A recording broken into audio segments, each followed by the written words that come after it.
Araka izany raikitra ho tantaran'ny Madagasikara ny datin'ny faharoapolon'ny volana Desambra 2024 fotoana izay anatanterahana ny fividianana filoham-pirenena fividianana faharoa sy ny fividianana solombavam-bahoaka samy nanatanteraka ny adidiny avokoa moa ny ireo kandida mirahalahy amin'izay fividianana fividianana faharoa fividianana filoham-pirenena izany na izany Andriamatoa Rajaonarimampianina na ny docteur Jean-Louis Robinson eo ihany koa ny filohan'ny tetezamita Andrajoelina tsy diso anjara fa nanefa ny adidiny ihany koa ny Prime Ministre lehibe ny gouvernemanta Andriamatoa Jean-Maire Birzika isan'ny tazana teny faravohatra teny ihany koa anefa nandady Zabato Ramatoa Lalao Ravalomana.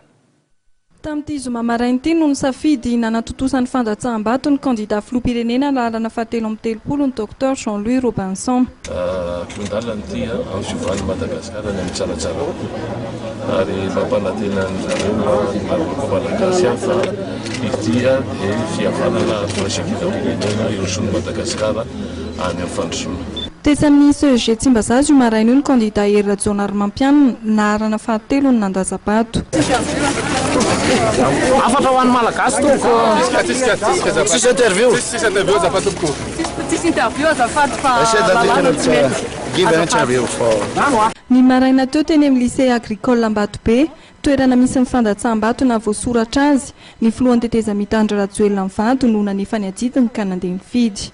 Rehefa mivoaka malagasy no miteny hoe itony mandresy dia tsy maintsy eken'ny mivoaka malagasy iray manontolo zay.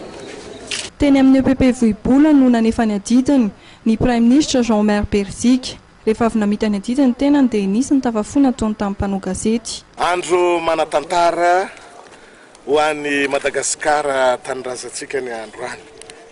Satria androany ny vahoaka malagasy dia tonga manatanteraka ny adidiny amin'ny fifidianana ny filohan'ny Repoblika fahaefatra.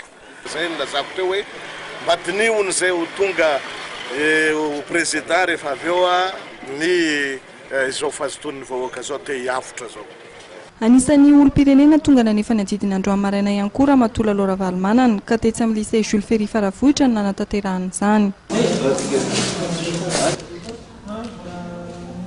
Teny amin'ny EPP Vohibola ihany koa ny lehiben'ny CMDN ny général Rantoura Barso no nanefa ny adidiny. Amin'ireny premier tour reny efa nisy ny zavatra hita, efa nisy ny zavatra natao io ny zavatra rehetra kanalesona doly fa matoky fa ny zavatra tsy nety tamboreny zany dia tsy maintsy tonga dia fa renina amin'ity.